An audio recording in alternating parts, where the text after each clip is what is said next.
Maureen Callahan's book, Ask Not: The Kennedys and the Women They Destroyed, has been near the top of the New York Times bestseller nonfiction list since its publication in early July. In a review of the Callahan book by Nina Burleigh in the Washington Post, she wrote, quote, "She identifies the wellspring of misogyny in Irish Catholic patriarch Joseph P. Kennedy Sr. in Boston during the Gilded Age and traces it, anecdote by anecdote, down through JFK, RFK, and Teddy, and the litter of boomer generation men boys hatched by three Kennedy wives Callahan depicts as humiliated breeders and political props driven to madness and alcoholism." This summer, as we have since 1984, C-SPAN is bringing you live, uninterrupted coverage of the national political conventions on TV, online, on our apps, and on radio. We're proud of this tradition of service, setting us apart from other media. But with more people now canceling cable TV, C-SPAN's traditional funding is at risk. Hi, this is John, asking for your support. Thanks to an anonymous donor, every dollar you give will be matched up to $25,000. Double your donation to support C-SPAN's unfiltered political and public affairs programming. Visit cspan.org/donate today. Thanks. Your donation is now doubled at cspan.org/donate. Maureen Callahan, what kind of treatment have you gotten by the mainstream media for this book? Well, I've gotten some very positive reviews. The New York Times, however, was not among them. They slaughtered the book. They slaughtered me. They accused me of essentially journalistic malpractice, rehashing stuff that's well known. Not true. There's a lot of original stuff in the book, a lot of original reporting. Accused me of being a sometime feminist. And, you know, it was such an over-the-top review, and two things about it really stood out. One, it was so hysterical, it was difficult to take seriously. But secondly, it's a way, really, of minimizing these women and their stories by sort of trying to relegate it to the trash heap of gossip, of hearsay, or to even ask the question, why does any of this matter? I mean, for many reasons, this book really does matter now. And I think the way that it's resonating, even just among readers who reach out to me directly, is absolute proof of that. What was your reaction when, even though the New York Times may have trashed the book, it's the last time I looked, it was number 4 on the list of their nonfiction bestseller list. Well, were you at all surprised when you found yourself on the bestseller list right away? Yes, absolutely. I was really surprised it was that big of a success. I'll tell you two things. I work at the Daily Mail, which is an incredible publication, and they ran 4 extracts out of the book that really resonated with readers. And then Megyn Kelly was kind enough to have me on her show for like well over an hour. And her audience reacted in a really big way too. So those two things really, really did help. I'm luckier than most authors. You really have to struggle in the culture to make a little noise. Another quick process question. It's a little brown imprint of the Hachette UK publishing company, which is owned by the French. Did you have any problem at all through this process of getting them to take the book, or were they more interested in hiring you than you were really pushing them? I went out with this proposal to multiple publishers. You know, it's really interesting because some of the feedback we got was like, I can't destroy Camelot. From seasoned editors, you know, my mother would kill me. Little Brown was at they came in very aggressive. They really wanted the book. And they had previously published, I'm not sure if you remember, but a book about Rosemary Kennedy, known as the Hidden Kennedy, the one who'd Joe lobotomized when she was only in her early 20s. So they had experience with this, and they were very brave. My former publisher, my last book, American Predator, has done exceptionally well for them. And they were so happy. They were like, we're going to publish whatever you want to do next, whatever it is. And I told them this, and it was like, they hit the brakes. It was like, the car went off the road a little bit. And my agent and I could not get an answer out of them. And lo and behold, months later, they announced they had signed Maria Shriver to her own imprint. And for someone who's never heard her name for whatever reason, who is she? Maria Shriver is JFK's niece. She does sort of these spiritual affirmations on Instagram. I think her imprint is in much the same, it's sort of a spiritual self-help kind of thing.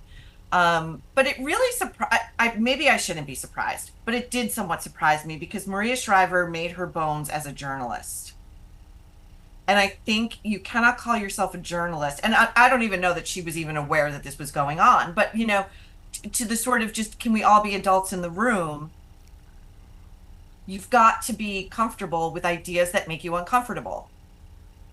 Right? So it surprised me a bit that my publisher was like, we don't want to offend this person. I mean,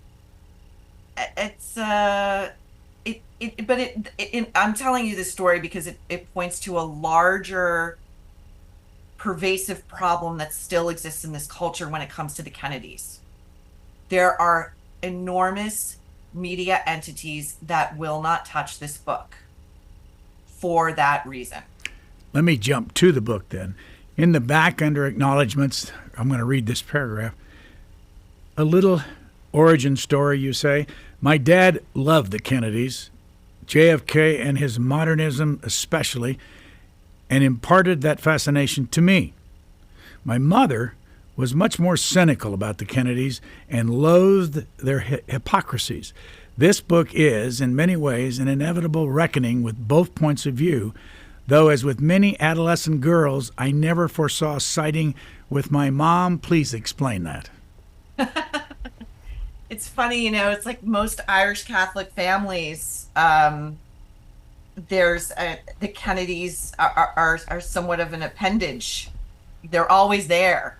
They're always in the ether. They're always discussed. And my dad, God, like he was such a news junkie and a history junkie and politics. And, he loved everything that JFK had represented. And I really found myself equally fascinated.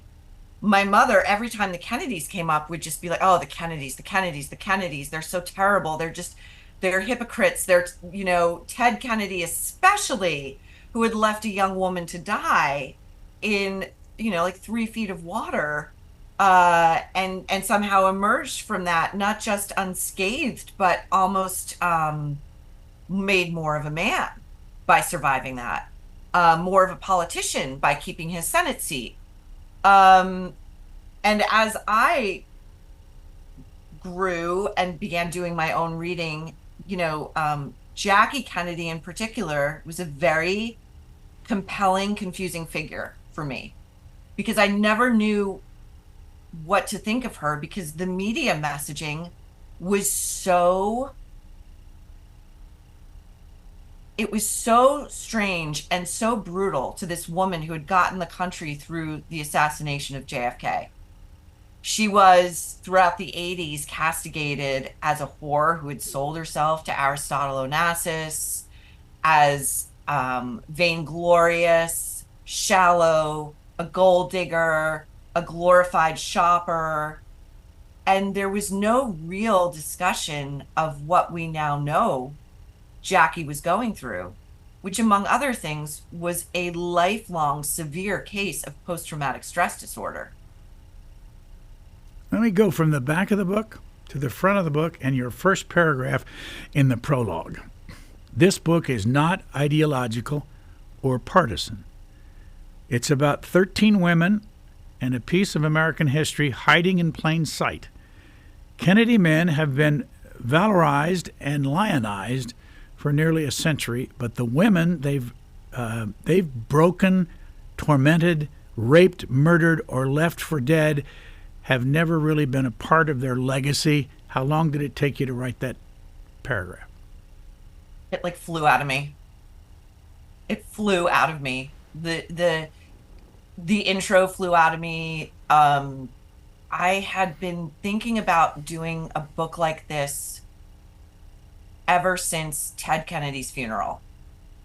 And I don't know if you recall watching the news coverage, but I was glued to it. It was 3 days of wall-to-wall coverage, a statesman's funeral, a politician the likes of which we'll never see again, the last Kennedy brother, all of it. I never heard the name Mary Jo Kopechne once. There was never a discussion of Chappaquiddick. There was never a discussion of whether he deserved any of this. And then it really, really came into focus for me a few years ago when Harvey Weinstein was found guilty of rape in a Manhattan criminal court by a jury composed of more men than women who had heard really complicated, challenging testimony by these women who were alleging rape, but also admitting that afterwards they had kept in very friendly contact with Harvey Weinstein.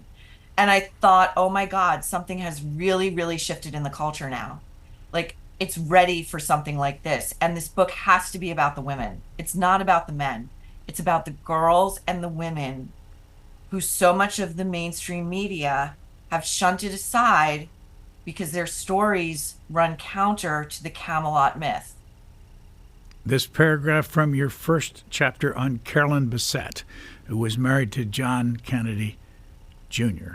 There was the time Carolyn and John got pulled over on the Massachusetts Turnpike, the car reeking with the smell of pot, a starstruck cop letting them go without even a warning. Quote, "There's an unwritten rule in Massachusetts," John told her, "whereby members of my family can commit murder and mayhem." After all, decades earlier, his uncle Ted, and this is you saying it, had left a young woman to die in 3 feet of water. And then the final quote, "And nobody bats an eye," says John Kennedy Jr. The heartless remark was a huge red flag. Carolyn ignored it. Explain. Yeah. I mean, that quote really says it all. And that it was uttered by JFK Jr., who forever has been considered the good Kennedy, the lone Kennedy male who we could all look to as the best of what the Kennedys had to offer, was in fact a very reckless, spoiled, entitled man who had a death wish, who more than once would bully whatever woman he was with into risking her life along with him. The examples, there are several in Carolyn's chapters that are just jaw-dropping. He shocked even his mother with his recklessness. And it all, again, goes counter to this narrative that the Kennedy machine put out, that the crash was somehow Carolyn's fault. That Carolyn was the problem here. John was the pilot of a plane he had no business flying. That night he broke every single rule of aviation. He was so out of his depth that he almost crashed into a packed American Airlines commercial flight making its descent into JFK. That this detail has gone unreported, even though it's in the National Transportation Board findings in the formal investigation of what caused the crash, is shocking to me. Why they would run cover for this guy still is shocking to me. I'm going to move to another one of your chapters. A lot to cover. This is Mary Richardson Kennedy, and this sentence: "She wore preppy tennis sweaters during the day and minimal black shift dresses at night. She spoke in a similar manner, using a synthetic accent that sounded Long Island by the way of London." What's a synthetic accent? A synthetic accent is one that one adopts and sort of refines. It's not really specific to a particular geographic location. For your readers who may not know, Mary Richardson was married to Robert F. Kennedy Jr., who remains in the race for president of the United States.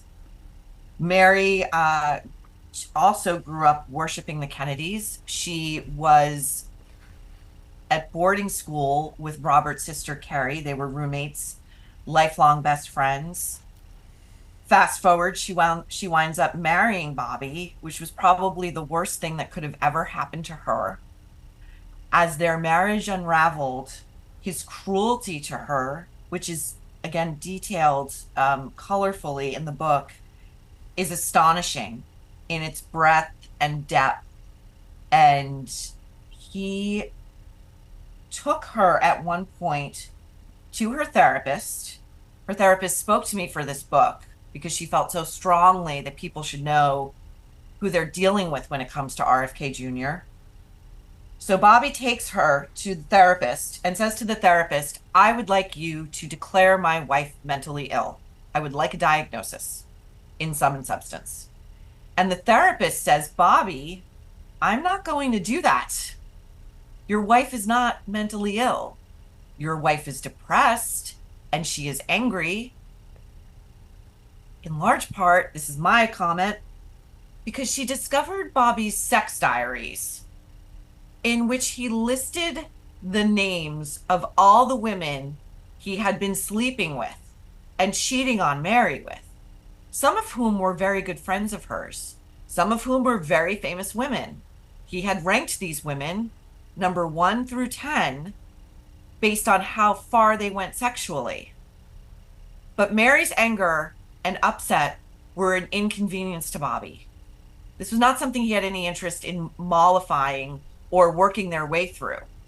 He wanted her just declared nuts, which is Kennedy Playbook 101 for inconvenient women. Which side wanted the divorce? Bobby really wanted the divorce.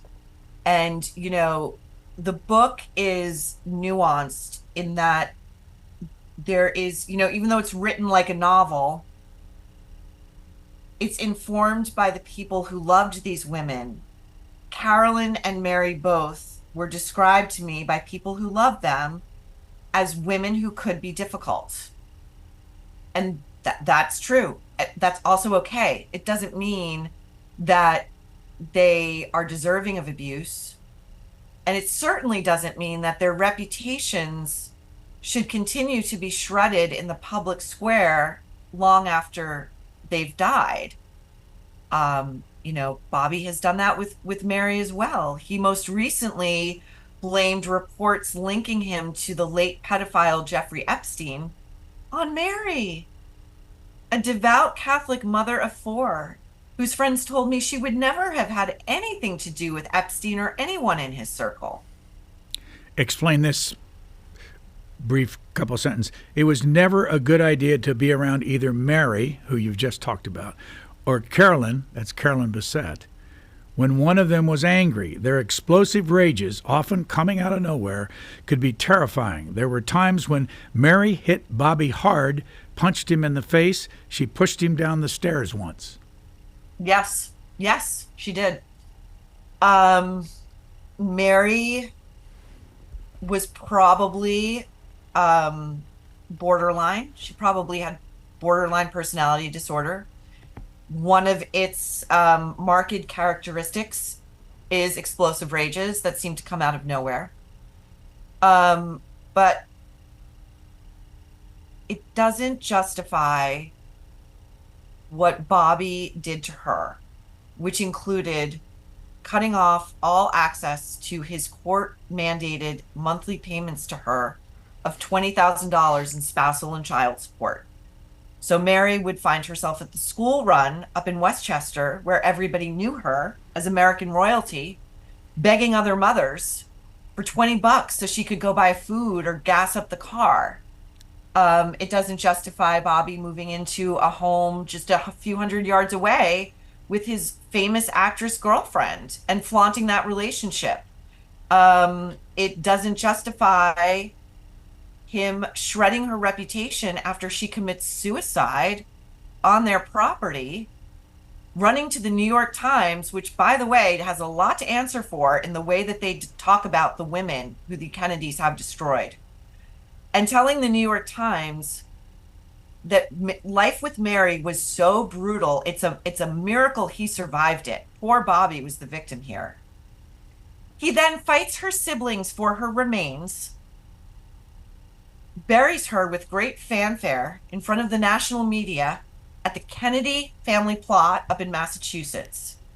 1 week later, he secretly and without the proper permitting, in the middle of the night, has Mary's coffin dug up and moved 700 feet away to a lonely spot on the side of a hill facing traffic, exacting his final disgusting revenge on the mother of his children. Joan Bennett Kennedy, former wife of Ted Kennedy, she's still alive. He's been dead since 2009. Here's the first paragraph. She always said that this was what broke her. Not the fame or drinking or other women, but Chappaquiddick. That's when she gave up. That is when Joan Kennedy became a true alcoholic, a hardcore down-to-dust drinker, food stains on her designer blouses, broken bones and falls, once in a gutter in Boston, rehab after rehab after rehab. Joan is such a fascinating character to me. She was such a beauty. She was scouted by the Kennedys like they were casting a movie, which they often were. You know, the sort of the Kennedys by the sea with their hair and their teeth and their touch football. And she was just this young, beautiful, vibrant woman. She had been working as a model in New York City. She marries Ted, and she gets behind the curtain, and she just does not know what to do. And she goes to lunch with Jackie one day, and she's begging Jackie, like, for help. Like, there's a certain kind of woman of Joan and Jackie's class who was bred to tolerate infidelity for the sake of an interesting marriage. But what the Kennedy men are doing is beyond what anyone should be able to accept. And she asks Jackie, what do I do? And Jackie says, just forget it, forge your own life. It's a sickness with them. You can't even take it personally. And she cannot get out of this marriage. She's pregnant with a much wanted baby when Ted drives off of a bridge at Chappaquiddick, leaves a 29-year-old campaign aide named Mary Jo Kopechne to die. And she gets roped in to save Ted's ass, as usual. And he makes her go to the funeral. He's wearing a neck brace he doesn't need. She's on doctor-ordered bed rest to avoid miscarrying. 3 days after going to this funeral, she miscarries. And that is the end for her, because she knows she may be married to the most craven Kennedy man of all. How do you know that he didn't need the neck brace? Oh, it was widely reported by the Kennedy men in that circle, the sort of acolytes, the sycophants, what Jackie called the bitter old men who all sort of worshipped Jack and Bobby. And when they got called in to crisis manage Ted through Chappaquiddick, and I believe it was Arthur Schlesinger who helped write the speech that Ted gave that weekend, imploring the American people to save his Senate seat. They all were disgusted with themselves after. And that information comes from inside those rooms. How did he go on then to be called the Lion of the Senate? You know, this was so fascinating to me. Again, it would never happen today just because we're in a post-Me Too world, coupled with everyone having an iPhone in their pocket. So Ted Kennedy, for example, who in his heyday on the Hill in the 80s and the 90s was known for excessive drunkenness, drug abuse, rolling around DC in the back of a limo, spilling out of it and trying to pick up teenage girls, who sexually assaulted a waitress in a well-known DC establishment in broad daylight, was just constantly held up as the line that female voters especially got was, listen, Ted Kennedy may be problematic with women in his personal life, but he sure is great at legislating for you. And that's what should matter to you. And if you are looking over here at his personal behavior, it's indicative of you, the female voter, possessing a small mind. That was the Jedi mind trick that they executed successfully for decades. Did you try to talk to Joan Kennedy? I did. I wrote to Joan and I never heard back. And so I used a lot of the contemporaneous news reports. She was out front and center. This was another usage that she had for Ted when he decided to make a run for president in 79, going up against the incumbent, Jimmy Carter. They took Joan out of the mothballs, and Joan was supposed to represent the best of Ted and to reassure the American people that he was now a very serious politician who was ready for the Oval. So she was on front and center of many, many magazines, all aimed at women, all the female voters, to sort of domesticate Ted. People, McCall's, what have you. And she was always toggling between trying to help Ted without compromising herself, right? So she wouldn't defend him over Chappaquiddick ever. And she would talk about her own newfound feminism, because they were actually not living together while he was running, but they were putting on this united front as a happily married couple. But she would make reference to finding her own way and her own voice and not being such a people pleaser anymore. There's an amazing quote where she says, "I now can say to Ted, no." She was in her mid 40s. It's amazing. It's truly, I find so many of these women in this book so astonishing for their fortitude, their internal strength, the way they fought, not just within the Kennedy family, but the American media machine that sought to make them the problem. Joan in this book ends on a win because I really felt she deserved it. She'll turn 88 in September. Do you know where she is and what kind of shape she's in now? She's apparently still in Boston with a house on Squaw Island, I believe. She has been very, very quiet. I think the last that the American people saw her was at Ted's funeral. 2009. Yeah. Let me move on to a chapter about a woman named Pamela Kelly, and I'll read you what you wrote, and then you can fill in the blanks. This would be Pam's last summer on the Cape before graduating high school, and she had begun seeing David Kennedy. Ethel Kennedy didn't like the Kelly girls, but then Ethel didn't seem to like many people, including sometimes her own children. Maybe because Pam was so much like Ethel's boys, wild and impetuous, school not a priority, drinking and taking drugs, no real aim in life, not yet at least. Ask you quickly about why did you make that statement about Ethel Kennedy?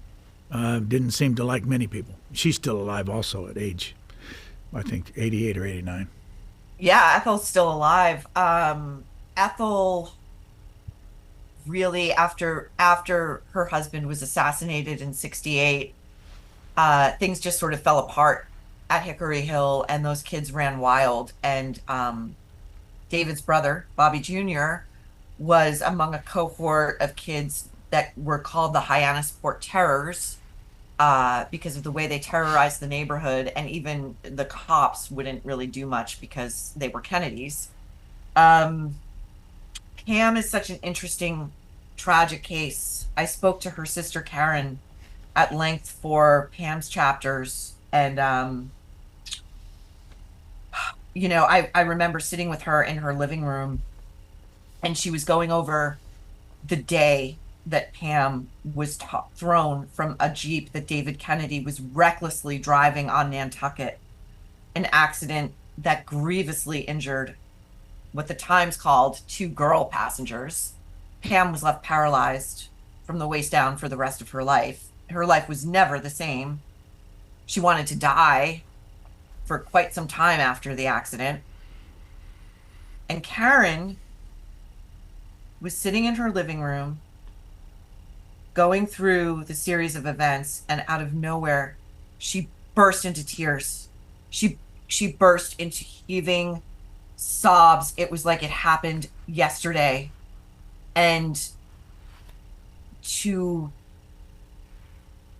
see the ways in which so much of this wreckage, this human carnage, is still present and has not been paid proper attention to, was just, it was harrowing, and it was very humbling.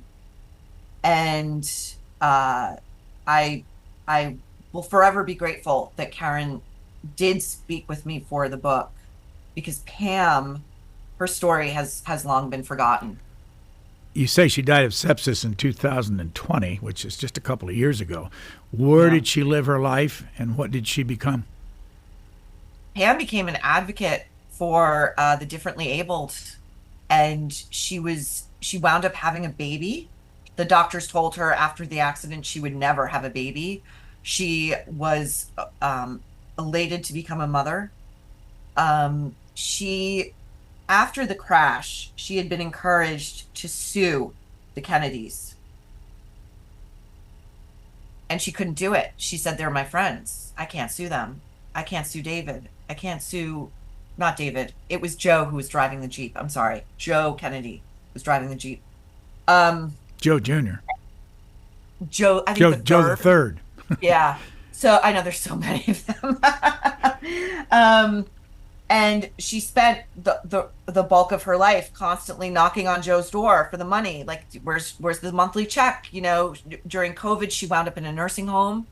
Karen thinks she possibly died of loneliness as much as sepsis. She said, after Pam died, we never got a mass card. We never got a note of sympathy, but immediately those checks stopped. Ethel Kennedy had 11 children. What happened to David?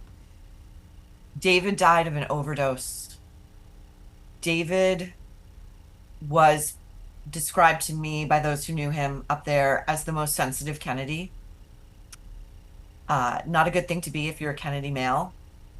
He had been alone up in the hotel, in a room, watching television when his father was assassinated. He saw it. And in the chaos, nobody thought to go see this boy for hours. So that was a lifelong trauma he carried. He also spoke about his Aunt Rosemary, who had been lobotomized by Joe Sr. And he said to an author, I see her picture in magazines, and I see what my grandfather did to her. And I think she must have been considered such an embarrassment. And look at me, I'm a drug addict. I'm an embarrassment. If my grandfather were around, he'd probably do the same thing to me that he did to her. I'll come back to Rosemary, but I'm on Martha Moxley's chapter, and I'll read a paragraph. Martha had been nearby the whole time, in her yard, in the grass, under a pine tree. Parts of her scalp had been shorn off, One of her earlobes was torn in half. Her little nose was bashed in. Her face had been punctured with small holes that looked like craters. A broken bottle had been jammed inside her. One of her blue eyes was still open. She looked like a baby, pure and helpless. Who was Martha Moxley, and what was I just reading? Martha Moxley was a beautiful, again, charismatic, popular 15-year-old girl whose family had recently moved to Greenwich, Connecticut, which I believe is the wealthiest or one of the wealthiest areas in America. She had the misfortune to live across the street from the Skakels, who were cousins of the Kennedys. Their father, Rush, is the brother of Ethel. Michael Skakel was convicted of the sexual assault and murder of Martha Moxley, a girl he was fixated on, to go by witness testimonies and Martha's own diary, which informed her chapter, as did the crime scene photos, which I was given access to, the autopsy report. His conviction was later vacated with the help of Robert F. Kennedy Jr., who is the only Kennedy who has ever come to Michael's defense. And in fact, Ethel, when Michael was facing sentencing, wrote a letter to a judge, which she clearly intended to become public, in which she listed all of the challenges Michael had had growing up. And the one thing she never says in this lengthy letter was he didn't do it. Why was it vacated? Which judge did that? I would have to go back and look at the name. There was dissent. A female judge dissented. And a female judge said, if this were a defendant of color, a defendant who did not have access to money and the most powerful political family in the country, we probably wouldn't even be hearing this argument. Why Bobby took this up as his cause, only he can answer. Did they ever try anybody else in this case? No, the prosecution declared that they would not retry Michael, that they would not revisit it. The time, the expense, he did serve a good amount of time in prison. He's always maintained his innocence in this case, despite, nearly killing himself at one point after the crime. He almost jumped off the Triborough Bridge, which I believe is now the RFK Bridge, saying that he had done something so terrible he would have to flee the country or kill himself. Martha's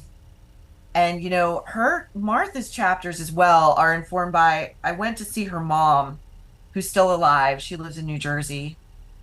Martha was 15 when she was murdered. Only 15. Her brother can't really talk about it anymore. But I quoted their victim impact statements that they delivered in court. They've never recovered, obviously. Her father died very young, not long after Martha's murder. What was the murder weapon? Golf club that came from the Skakel house that was engraved with, I believe it was Michael's mother's initials. So, Bobby Kennedy Jr., and again, I am floored that he's running for president and he never gets questions about this stuff, which I think is the most damning. Bobby has long tried to pin this crime on two teenagers of color, one black, one mixed race, who he has named publicly, who he said decided to joyride themselves from the Bronx all the way to Connecticut that night to go hunting for Martha because they were obsessed with her blonde hair and they wanted to quote unquote go caveman on her. Only a member of America's most esteemed democratic political dynasty could get away with something so blatantly racist and not suffer a whit for it. How much of your book was cleared by lawyers? All of it. All of it. And when you went through your book, was there anything eliminated that they wouldn't let you run? No. No. We met about it multiple times because it's so incendiary. But, Bobby himself wrote a book called Framed about this case. He's on the cover of the book, standing shoulder to shoulder with Michael Skakel. The sex diaries were first published by the New York Post. A lot of this stuff, also Martha's chapters are informed by the Sutton report, which was a report that Rush Skakel, Michael's father, privately, secretly commissioned. He hired a team of private investigators to investigate his own sons and to see if Michael could have committed this crime. And then they buried it. This report was so explosive, they buried it. And Dominic Dunn, who was the first journalist who was slipped a copy of this report, had the foresight to archive his copy in his papers, which he donated to a university down in Texas. And that's where I got it. You don't have a chapter on Joe Kennedy Sr. And I'm not going to ask you why. I'm just going to ask you about Joe Kennedy Sr. And how much, who was he? How did he make his money? How much was he worth? And he is in your book throughout the entire book. Why? Joe Kennedy Sr., the father, the patriarch, who was breeding his sons, Joe Jr., JFK, RFK, Ted maybe, for the presidency, sort of looms over this book like a nuclear mushroom cloud. In the preface, I talk about how I believe he committed two original biblical sins. The first, political, in his role as U.S. ambassador to Great Britain on the eve of war with Hitler. He was in favor of appeasing Hitler. He liked a lot of Hitler's ideas. He thought Western democracy was dead, and that was fine with him. His second original sin was personal, and that was his decision to secretly and forcibly lobotomize his beautiful, again, extremely charismatic, popular daughter, Rosemary. The line that the Kennedy family long put out after Rosemary's existence was discovered, because they hid her away, this lobotomy left Rosemary with the physical and mental capacities of a 2-year-old. She could never again feed herself or speak or toilet herself. Let me just ask you a couple quickies. Yeah. Where did they put Rosemary? She eventually wound up at St. Coletta's in Wisconsin, which is an institution run by the Catholic clergy for patients who cannot live on their own. And the Kennedys built for Rosemary a separate cottage, and then they donated a pool because they were obsessed with physical fitness and swimming. And I went to St. Coletta's for the book. I taught Rosemary's main nurse had me out there, and I spoke to many of the nurses on her team. A lot of them were lay people, and saw where she had lived out the bulk of her life, and it was quite illuminating, really. How old was she when she had her lobotomy, and where did she have it? She was in her early 20s, and she had it in D.C. And so much of that is still cloaked in secrecy. In my reporting, I learned that the reason why wasn't that Joe was so desperate to overcorrect for what he saw as her cognitive or intellectual deficiencies, but it was likely because he had been molesting her and she had been acting out. She was probably on the verge of outing this terrible secret, and he had to shut her up and I have said this before, but I think murder would have been a more compassionate ending for Rosemary. And I actually heard from someone close to the family as soon as the book came out that that is true, and that that is something that the family discusses to this day. Well, what's your source of that kind of accusation? So it's interesting, again, how much the mass media underreports or ignores. There was an incredible biography of JFK that came out, I want to say like 20 years ago. It was called Reckless Youth by an author named Nigel Hamilton. And in that book, he talks about close family friends of the Kennedys speaking to him that they had always detected something sinister in the dynamic between Joe and Rosemary.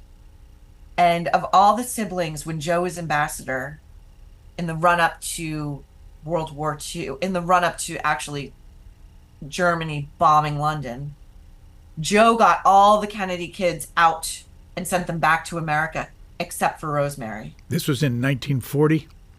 Yeah. Before the war started for us, but it already started for people in Europe. Yeah. And he left her there to be sort of his companion. And so I took that thread and I spoke to someone off the record who confirmed it. And it honestly is the only thing that makes any real sense. Describe how they do a lobotomy. Well, this was how they did it back then. And what's interesting was Joe and Rose, the mother, Rose was against the lobotomy. She did not want it to be done. But they asked their daughter, Kik, who would also meet a sad, untimely end, she was working at the time as a journalist in DC, and they asked her to look into lobotomy. And she looked into it, and she came quickly back to her parents and said, "It is nothing we want for Rosemary. Do not do this." And Joe did it anyway. And I detail exactly how they did it in the book. They put Rosemary down on a operating table and they propped her head up with a sandbag. They shaved the top part of her head. They drilled holes in either side of her skull. And the lobotomist took what was essentially a butter knife and inserted it into her brain and had her sing like "God Bless America," count from 1 to 10, and just severed until she went silent. And that was it. She was one of 9 children. You mentioned Kik Kennedy, so give us the background on where she was in the lineup and how she died. Kik was almost like a male Kennedy, and her mother had a lot of issues with that. Kik wanted to have a big life. She was an extremely popular figure on the scene among British aristocracy. She fell in love with a Protestant, and to the Kennedys, this was Romeo and Juliet. It could not happen. And she married him against her family's wishes. She was excommunicated by all but her father. So interesting. Joe really had a soft spot for her. He's killed in the war. She then falls in love with a married man. Again, the Kennedys her mother especially is apoplectic. And Kik dies with her husband in a plane crash. Again, wholly avoidable. Her mother refuses to come over for the funeral. She says it's actually God's ultimate punishment to Kik for first falling in love with a Protestant and then falling in love with a married man. And she should be buried alone. And so, yeah, Kik is punished for having the sort of carnal appetites of her brothers. I asked you earlier, how much was Joe Kennedy Sr. worth, and how did he make his money? Oh gosh, I don't have the figure top of mind, but Joe Kennedy he made his money on Wall Street. He's long been rumored to be a bootlegger. He then turned to producing Hollywood films. And it's that last job that is, I think, most salient because he packaged his family, his sons and daughters, as though they were stars in a movie that he was producing. And he would say to them always, it doesn't really matter who you are. What matters is who people think you are. And with all of these women who come into the orbit and who marry into the family, you know, it's as we were discussing at the top of your show, it is like he was casting a movie. Joan barely knew Ted when they got married, and actually she tried to back out of it, and Joe wouldn't have it. Jackie, you know, JFK didn't really want to get married. He had to if he wanted to be president. And Joe saw in Jackie a major asset, and she looked the part. And whenever she got really unhappy with Jack, he would do his best to ameliorate her. At one point, he paid her $1 million not to leave him after Jack abandoned her. Jack was off partying with other women in the Mediterranean when Jackie gave birth to their stillborn daughter. And he left her alone for 8 days. He said to Bobby, "What does it matter? The baby's dead. I'm not coming home." She almost divorced him. And Joe knew Jack couldn't make it to the Oval Office without her. You combine two people, Mimi Beardsley and Diana Day. Is it DeVay? Mimi Beardsley today is 81, and Diana DeVay is 86. So they're still alive. Would either one of them talk to you? I spoke to Diana. Mimi did not want to speak. And her chapters are informed by a memoir she wrote. I believe it came out in 2012. It's called Once Upon a Secret. And, you know, Mimi's story is so fascinating. She was a 19-year-old White House intern, a virgin. And on her first day at the White House, she was invited up to the residence. And the president appears. And after she's fed several daiquiris, she finds herself under JFK, and he's having sex with her. And she writes. Is that on Jackie's bed? Yeah, on Jackie's bed. And Mimi writes, "Short of screaming, there was nothing I could do to get him off of me." And to this day, she's not sure what it was. I mean, I would consider that rape. 3 days later, she's back at work. She's invited to one of JFK's infamous daily swims in the White House pool. And JFK says to Mimi, "My aide Dave over there, he looks a little tense. Why don't you go relax him?" And she knows what that means. And to her, what she writes as her everlasting shame, which is just terrible that she feels that, she performs oral sex on this aide while JFK silently watches. And that's in the White House pool. In the White House pool. Why does this story matter? Well, when Mimi's book came out, it was ignored by the entire mainstream media, except the New York Post, where I was working at the time. And I will never forget when the journalist next to me, Susanna Cahalan, discovered this book. And it became our front page, and it lit up suddenly everywhere. And Mimi was invited to talk about this book everywhere. She went on The View, a show for women, where Barbara Walters verbally took her to task for telling her story and for harming JFK's reputation. Why would she do such a thing? Couldn't, Barbara asked, Mimi just get over this? The New York Times. Well, wait, hold on a second. Go back to Barbara Walters. Didn't she make her life, make her money out of asking those kind of questions of others? Indeed, she did. Indeed, she did. And, you know, it's just, I think it's just important because Barbara Walters has so long been regarded as this trailblazer for women. But I don't know how much that matters when you're not a friend to other women. When you don't use your power for good, when you use your power to protect predators like this. Mimi was 19 years old and a virgin. Didn't Mimi? Barbara Walters, yeah. Sorry, go ahead. Quick question. Didn't Mimi?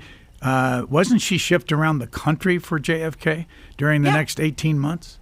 Yeah, yeah. She was stashed into cars. She was made to hide, like underneath, like the glove compartment, like squeeze herself in between the passenger seat, the glove compartment, stashed in the back of like Air Force One. The entire press corps knew of her existence. They would see her. One of them said, "Oh my God, I thought that was a small child." And when Mimi later realized this, she was shocked. She thought it had been a secret. So, JFK got to the point where he would just stash her in like a Motel 6 whenever he was making an appearance somewhere. And she would be told not to come out for food, for anything, until she got a knock on the door and it was time to go get driven to JFK to service him. Why did she do it? I mean, I know she wrote the book, but did it make any sense when you read the book? Yeah, it made total sense to me. You have to remember that back then the Kennedys were everything. They were the Beatles. They were Elvis. They were Marilyn Monroe, another one in the book who they destroyed and used and threw away. You have an impressionable 19-year-old with stars in her eyes who actually idolizes Jackie Kennedy, who is made to feel special. The President of the United States wants your attention. The President of the United States finds you attractive, thinks what you have to say is interesting. That is heady, heady stuff. I know you don't make a book out of it, but Michael Kennedy had some kind of a relationship with the babysitter? And who is Michael? Yes, so Michael Kennedy was one of Ethel's kids, brother to Bobby. He took up with a 14-year-old girl who had been babysitting for them. Now, this is legally statutory rape. I think any of us who have been 14-year-old girls, who have 14-year-old girls, who know 14-year-old girls would consider that child molestation. When this story came to light, this girl, who I talk about in the back of the book, was cast by the mainstream media as a temptress and a seductress who had lured the married Michael away from his marital bed. Michael wound up dying, again, in a wholly avoidable accident while breaking every rule of the ski resort the Kennedys were at, playing touch football while skiing downhill without a helmet, and he crashed into a tree and died. And that problem went away. We didn't get your take on Diana DeVay. Diana's fascinating to me. She came forward with her story. She told it once before and nobody really paid attention.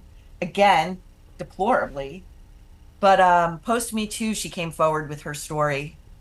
And she works as a psychotherapist in Manhattan now. And what's so interesting is that before Me Too, she had always considered it a grand love story.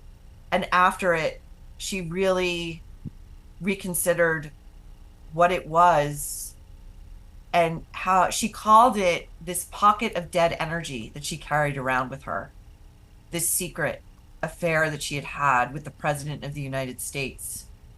And what a lonely feeling it was, because like Mimi, there was nobody she could tell.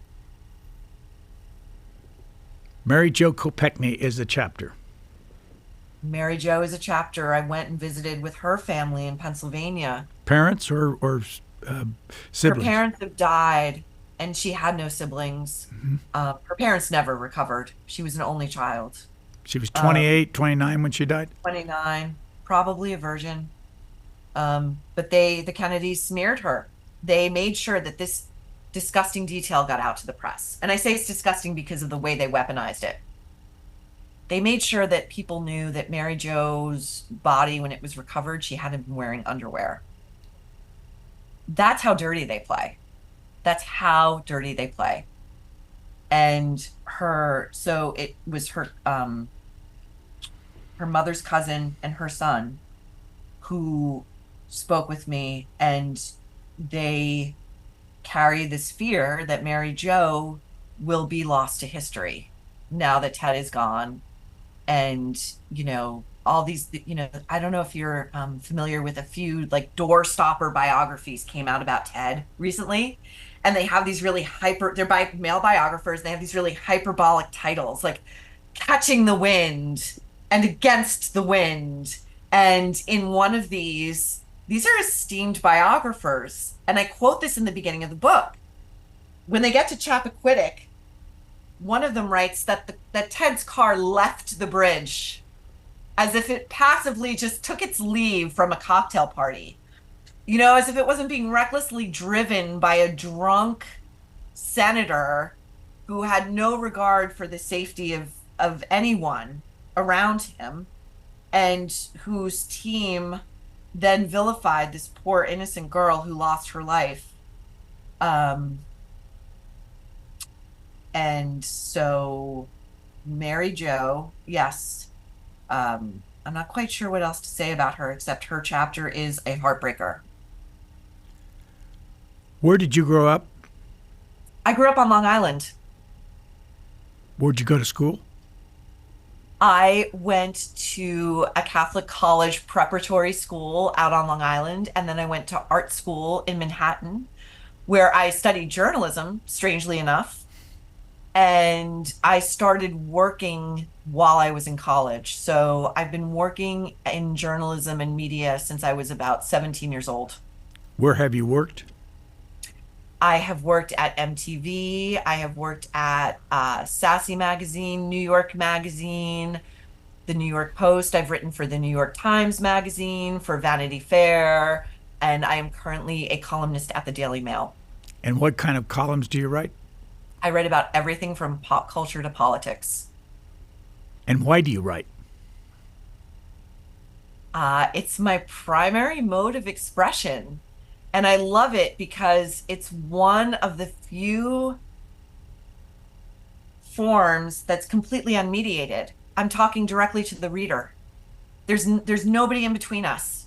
We are having a conversation, and it's something I really relish and take very seriously. And in hearing from people who have been reading this book, it's like they kind of want to continue the conversation once they finish it, which is so gratifying.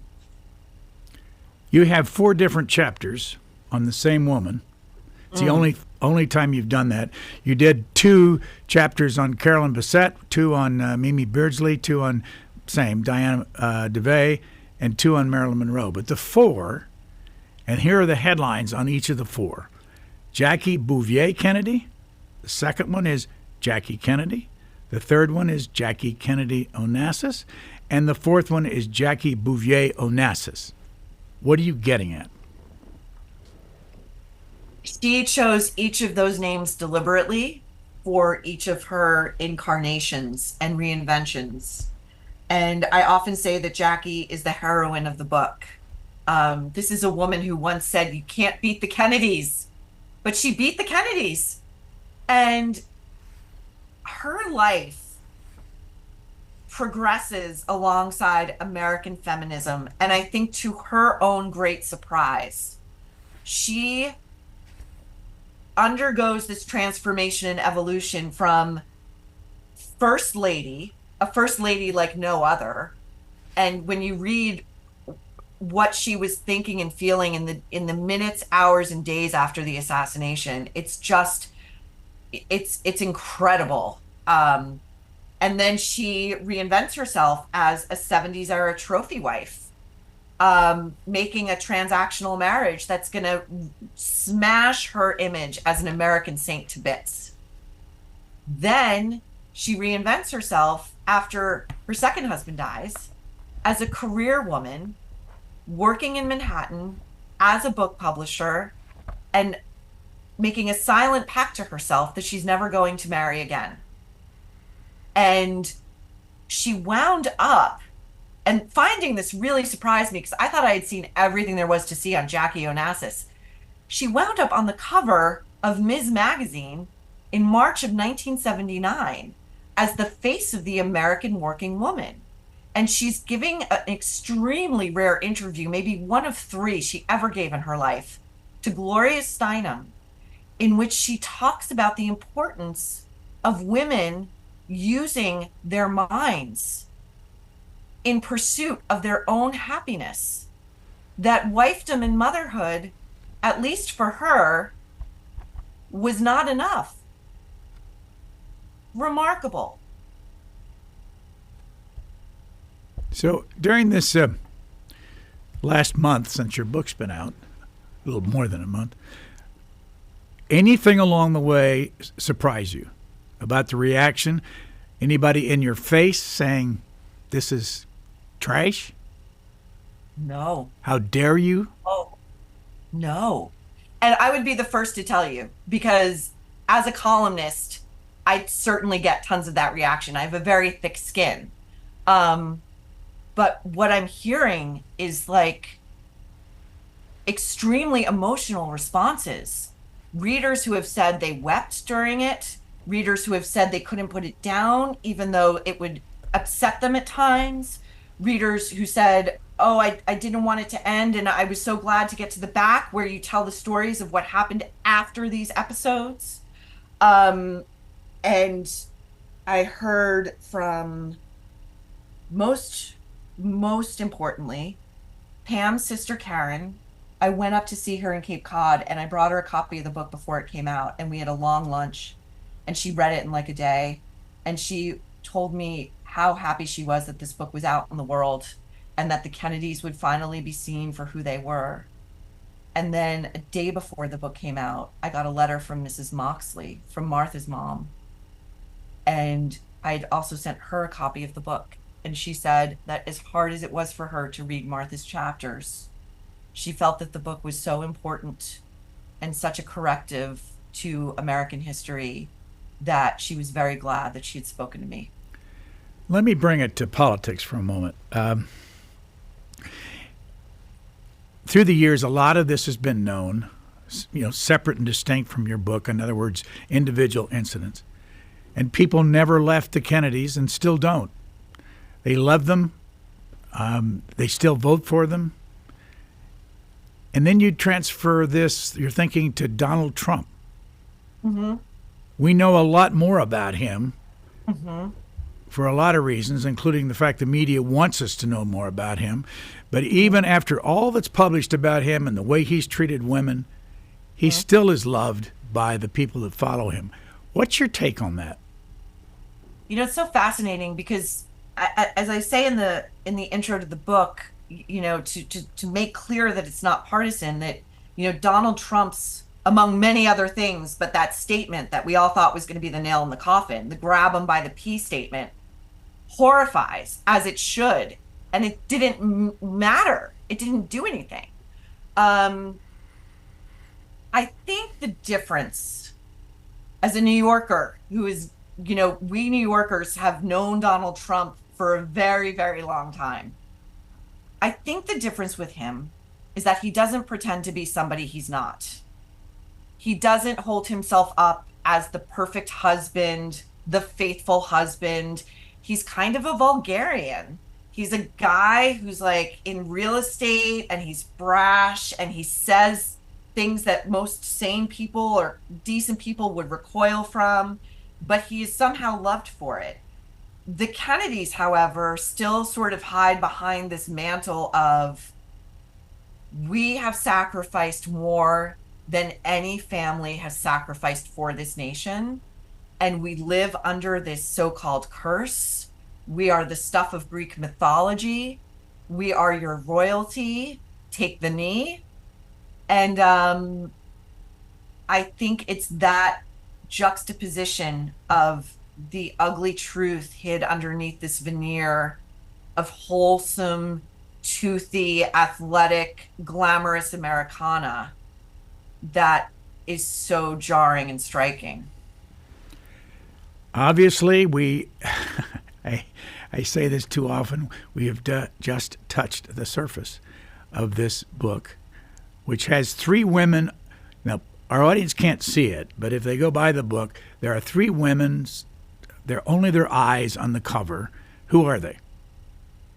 They are Marilyn Monroe, Jackie Kennedy, and Carolyn Bessette.